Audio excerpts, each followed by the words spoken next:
بسم الله الرحمن الرحيم، والصلاة والسلام على سيدنا رسول الله وعلى آله وأصحابه ومن والاه. نتحدث اليوم عن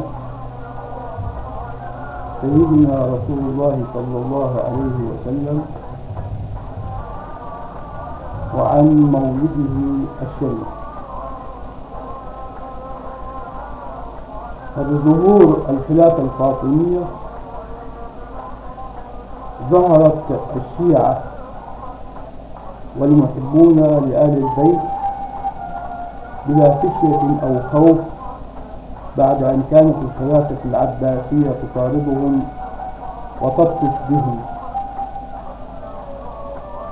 وكان آل البيت يتقون شرها ويتخفون منها ولا يعلنون عن أنفسهم إلا بعد تواصل الأمام في ظل الفاطميين.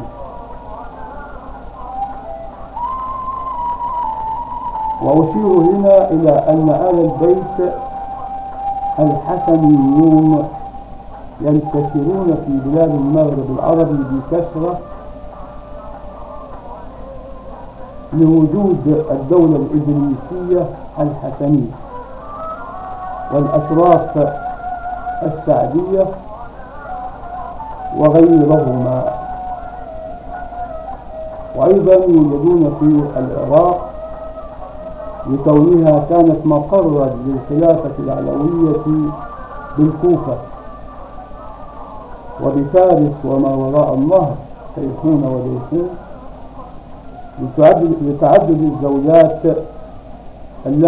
اللائي تزوجهن الإمام الحسن من هذه البلاد والأقلية في مصر.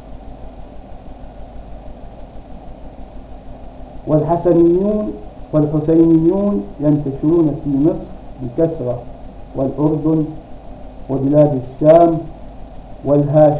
والهاشميون في السعودية وكلوة وزنجبار والحبش والسودان. وعلى وجه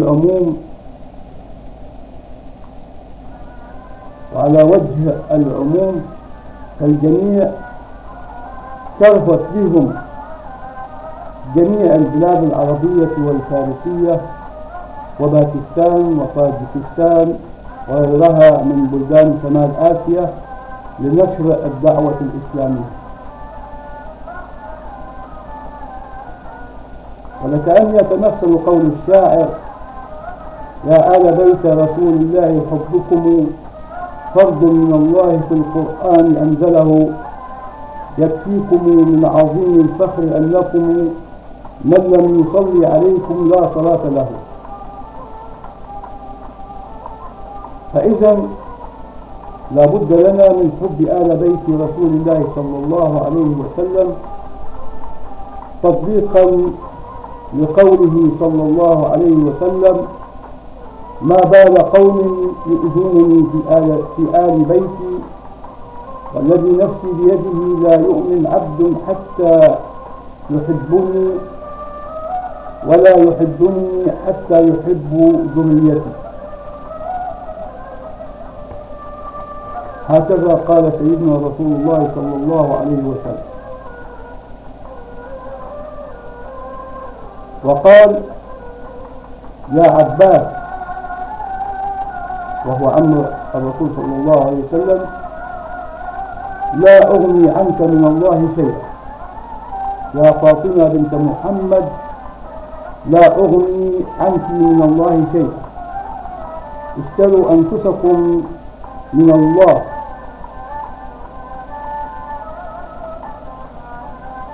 كنهي البريء عن التهم ليكون أثبت في الحجة على الغير.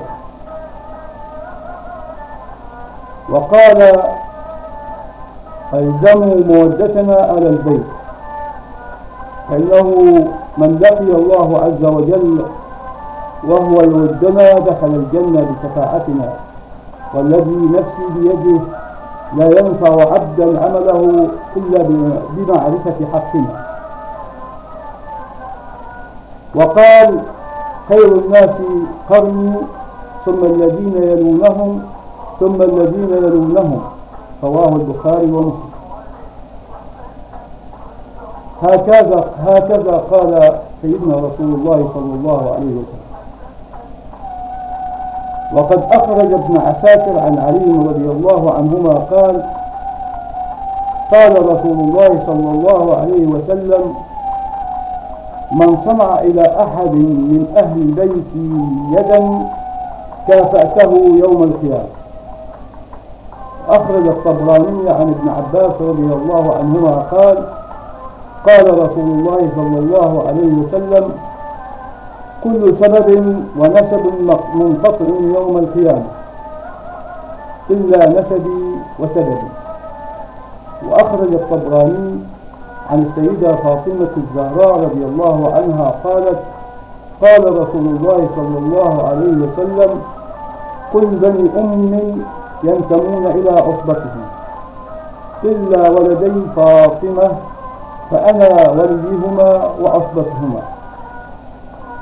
أخرج الديلمي عن علي رضي الله عنه قال سمعت رسول الله صلى الله عليه وسلم يقول: أول من يرد على الحوض أهل بيته، إنما يريد الله ليذهب عنكم رجس أهل البيت ويطهركم تطهيرا. فالناس أمام الله سواسية كأسنان المشط، لا فرق بين عربي ولا عجمي إلا بالتقوى والعمل الصالح، كما أخبرنا المصطفى صلى الله عليه وسلم. وفي المعاملات بين الناس والناس في الدنيا فقال: الناس معادن، خيارهم في الجاهلية خيارهم في الإسلام، فمنهم الذهب ومنهم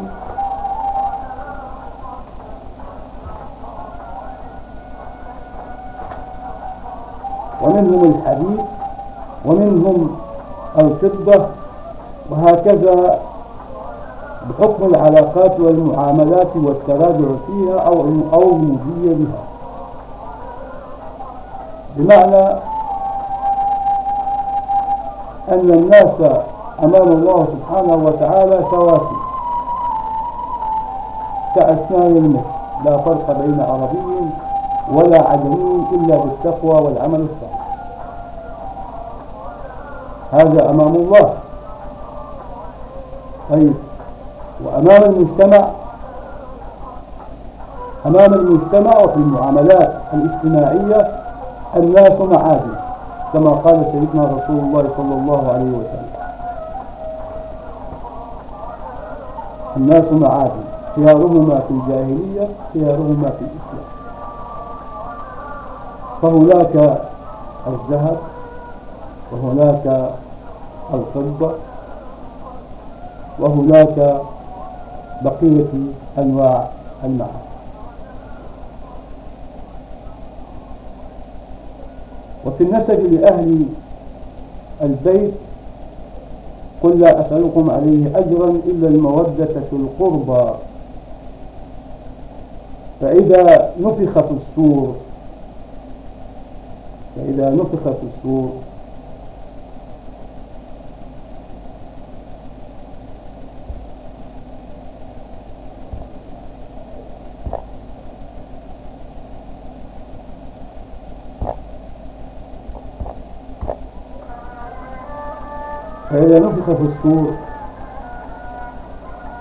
فلا أنساب بينهم يومئذ ولا يتساءلون، فمن ثقلت موازينه فأولئك هم المفلحون. صدق الله العظيم.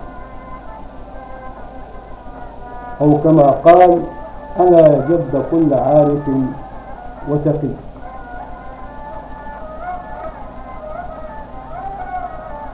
فقد قال سيدنا علي رضي الله عنه وأرضاه: يا دنيا غري غيري،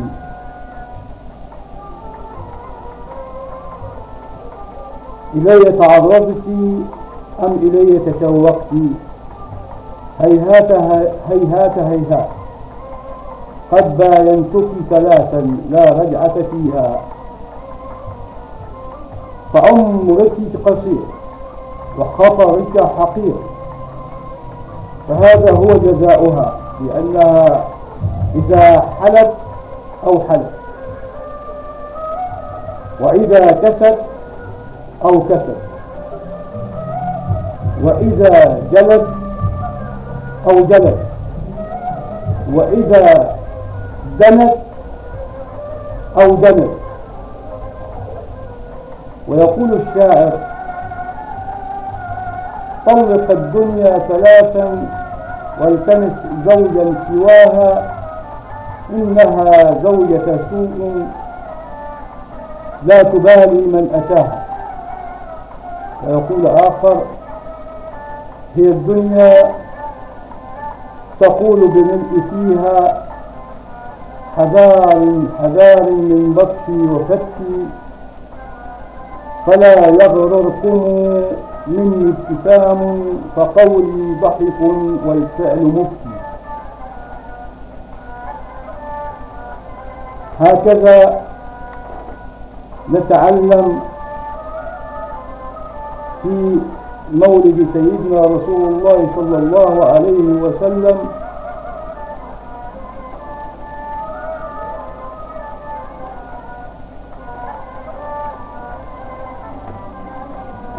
أننا لا نساير الدنيا،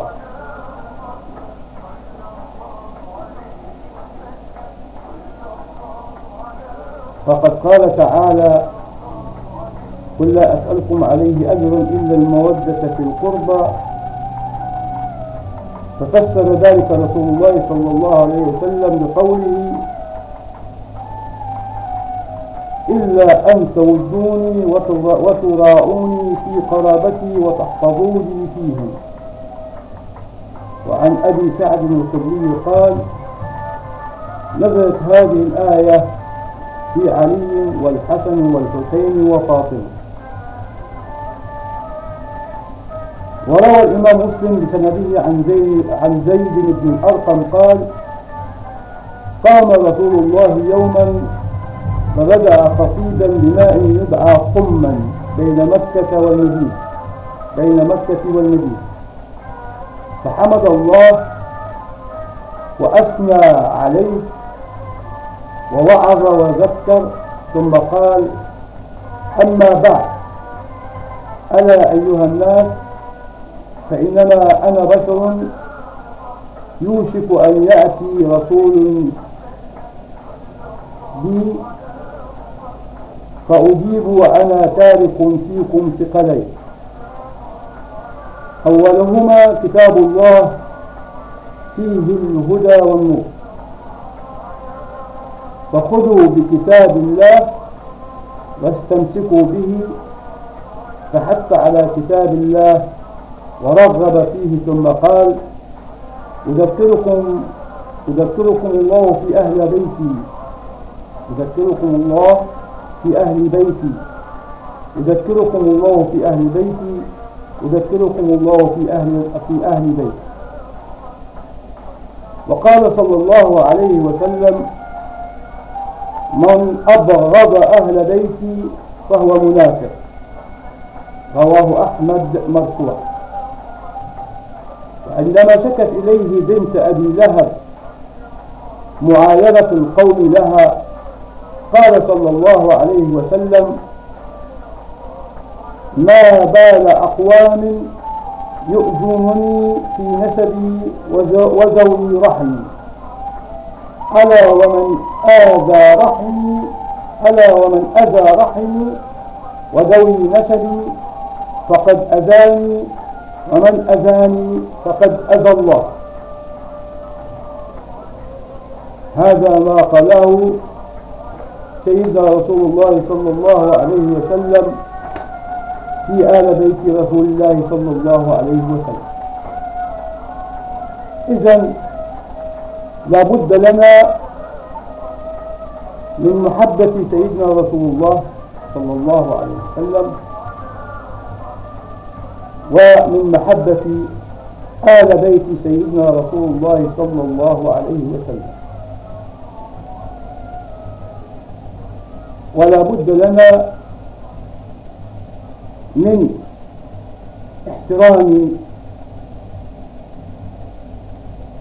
الرسول صلى الله عليه وسلم ومن احترام آل بيت رسول الله صلى الله عليه وعلى آله وسلم.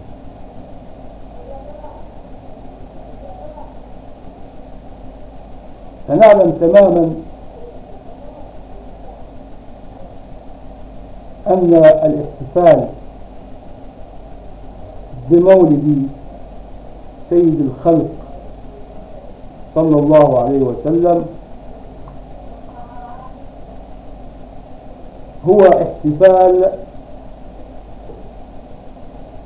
البشرية بمولده صلى الله عليه وسلم.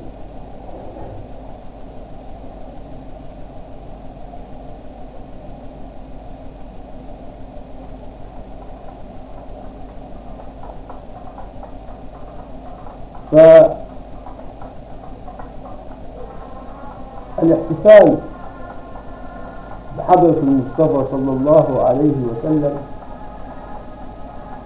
هو تغذية للوجدان الديني وغرس المحبة في الحبيب المصطفى صلى الله عليه وسلم. فهناك ارتباط شرطي بين مولد سيدنا رسول الله صلى الله عليه وسلم وما به من حلوى واحتفالات وفرح، فإنما هذا يرتبط بحب الرسول صلى الله عليه وسلم. وإنه من الشيء المتميز في مصرنا الحبيبة هو الاحتفال بمولد سيد الخلق، حتى نتذكر الرسول صلى الله عليه وسلم،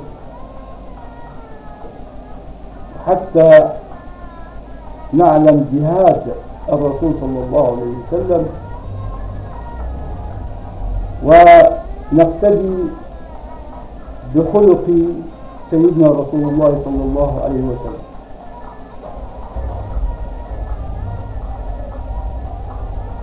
فإنها سنة حسنة تذكرنا برسولنا الكريم وبآل سيدنا رسول الله صلى الله عليه وسلم، آل بيت رسول الله، وتجعلنا نصلي على حبيبنا محمد صلى الله عليه وسلم.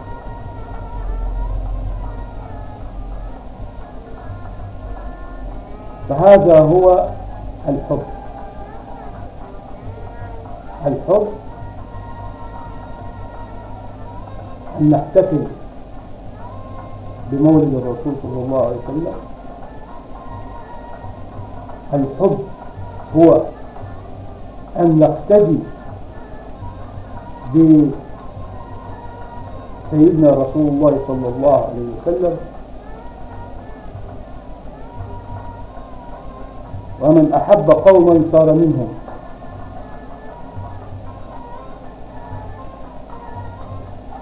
وأن نحيي سنة سيدنا رسول الله صلى الله عليه وسلم.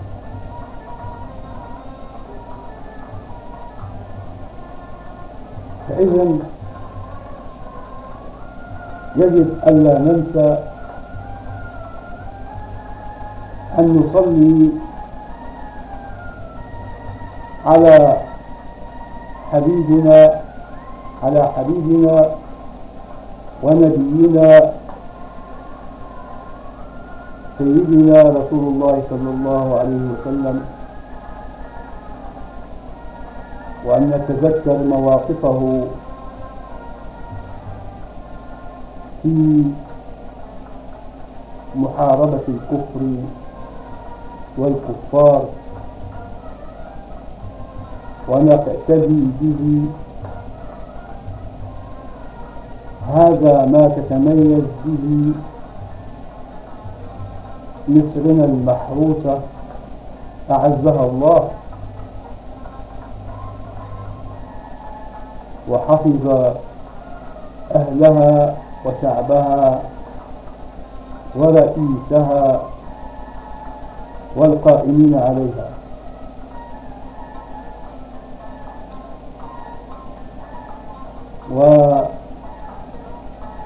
ودائما نصلي على الحبيب المصطفى صلى الله عليه وسلم، ونحترم من سار على نهج الحبيب المصطفى صلى الله عليه وسلم، ونحترم الأولياء والصالحين لأنهم على قدم الرسول صلى الله عليه وسلم، ويعتبرون من أصحاب رسول الله صلى الله عليه وسلم، حيث قال: أصحابي كالنجوم بأيهما اقتديتم اهتديتم.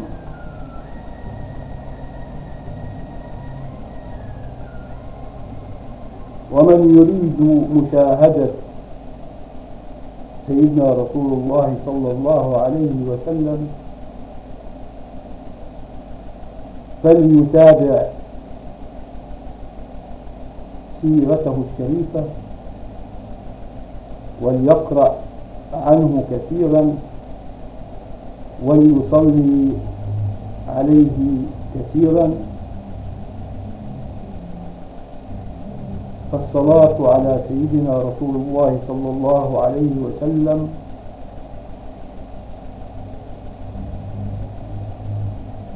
تبعث البهجة والسرور في قلوب الناس، ودائما نتذكر مواقف سيدنا رسول الله صلى الله عليه وسلم وصحابة رسول الله صلى الله عليه وسلم.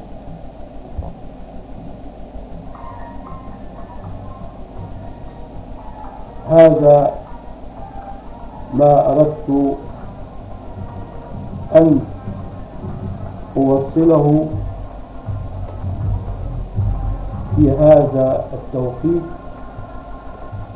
من مولد النور. فنرى أن في هذا المولد الكريم تمرح الملائكة في سمائها احتفالا بمولد الرسول صلى الله عليه وسلم، لأن مولد رسول الله صلى الله عليه وسلم أتى إنقاذا للبشرية من الفوارق الطبقية، وإنقاذا للبشرية من تعدد الآلهة، وجعل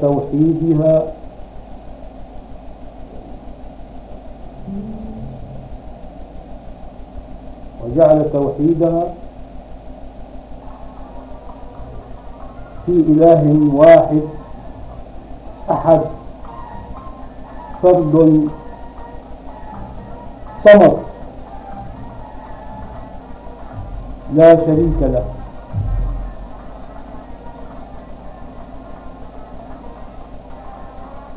جاء رسول الله صلى الله عليه وسلم إنقاذا للبشر،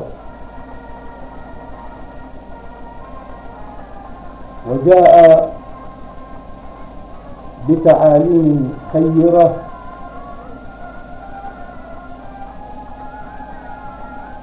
تنير للبشرية طريقها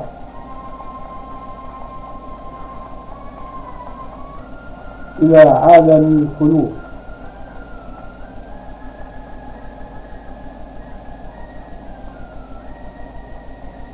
فالصلاة والسلام عليك يا سيدي يا رسول الله. الصلاة والسلام عليك يا سيدي يا رسول الله. الصلاة والسلام عليك يا سيدي يا رسول الله. يا خير من جاءت به البشرية.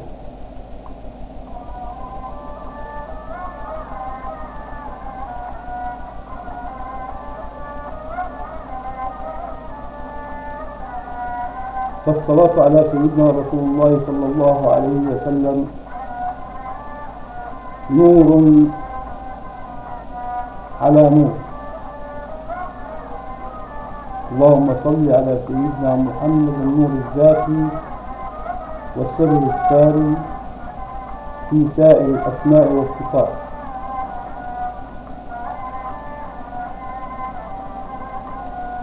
اللهم صل وسلم وبارك على سيدنا ومولانا محمد شجرة الأصل النورانية ولمعة القبضة الرحمانية وأفضل الخليقة الإنسانية وأشرف الصورة الإنسانية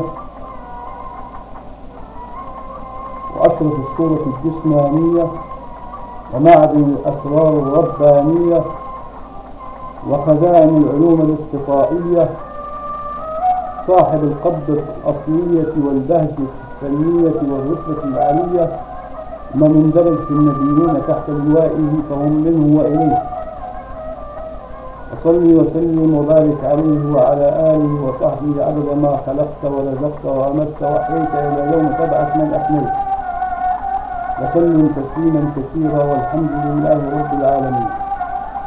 اللهم صل على نور الأنوار وسر الأسرار وترياق الأغيار ومفتاح باب اليسار سيدنا محمد المختار، سيدنا محمد المختار وآله الأطهار وأصحابه الأخيار عدد نعم الله وأفضاله.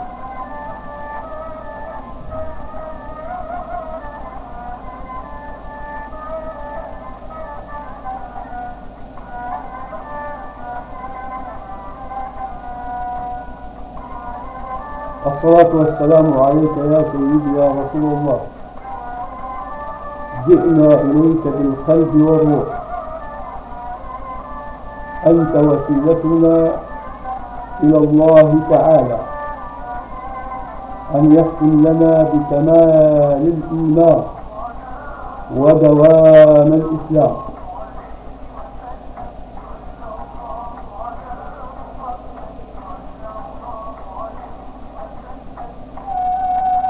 والصلاة على النبي الأمي صلاة خيرة، لأن معجزة سيدنا رسول الله صلى الله عليه وسلم في أمنيته، لأن القرآن لو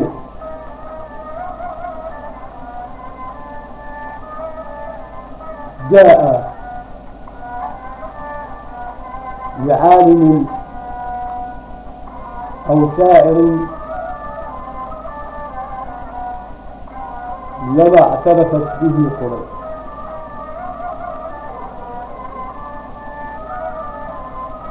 واتهموه بالتأليف، ولكن إذا جاء هذا القرآن على لسان أمي وهو القرآن المبهر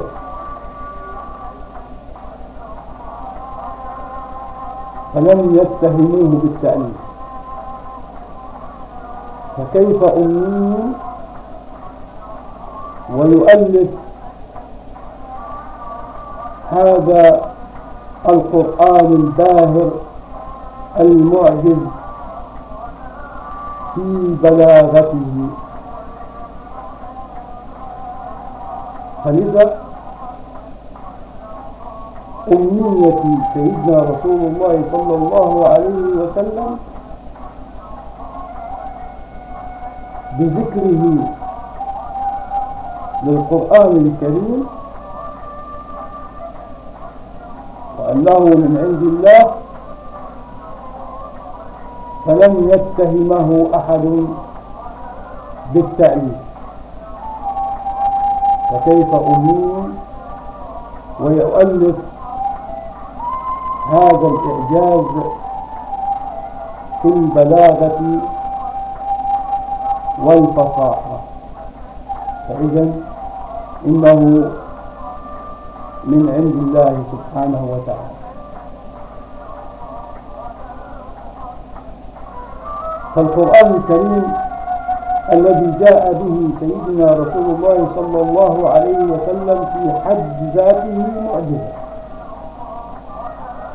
معجزة في كل زمان وفي كل مكان،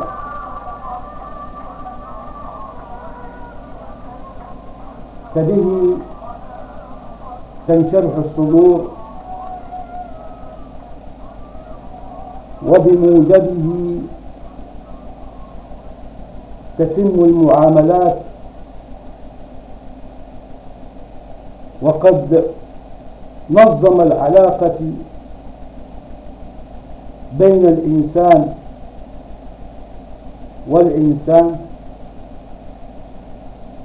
وبين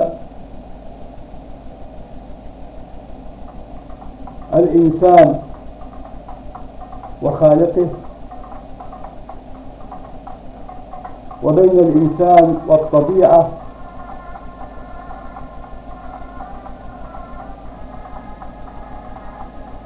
وكان حاويا لكل شيء. فالقرآن نور،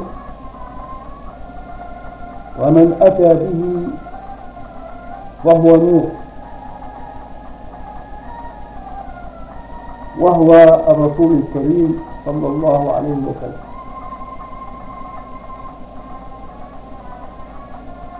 وإني لأرسل لسيدنا رسول الله صلى الله عليه وسلم التحية والإجلال والتقدير والتعظيم في شهره وفي شهر مولده، شهر النور وموكب النور.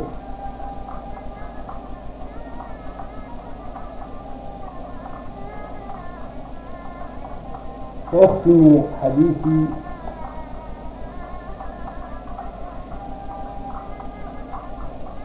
بالصلاة على حبيبنا محمد صلى الله عليه وعلى آله وصحبه وسلم،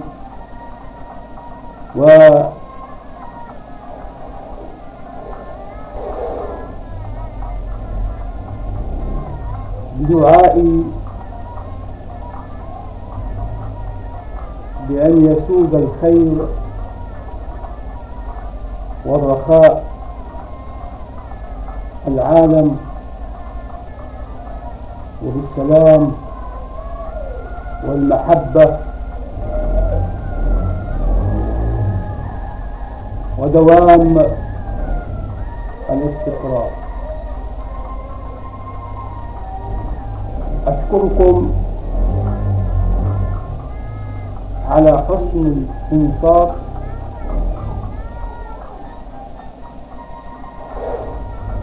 ومتابعة المشاهدة، وإلى لقاء آخر بإذن الله. استودعكم الله وأترككم تستمتعون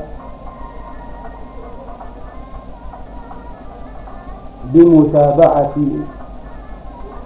احتفالات مولد سيدنا رسول الله صلى الله عليه وسلم.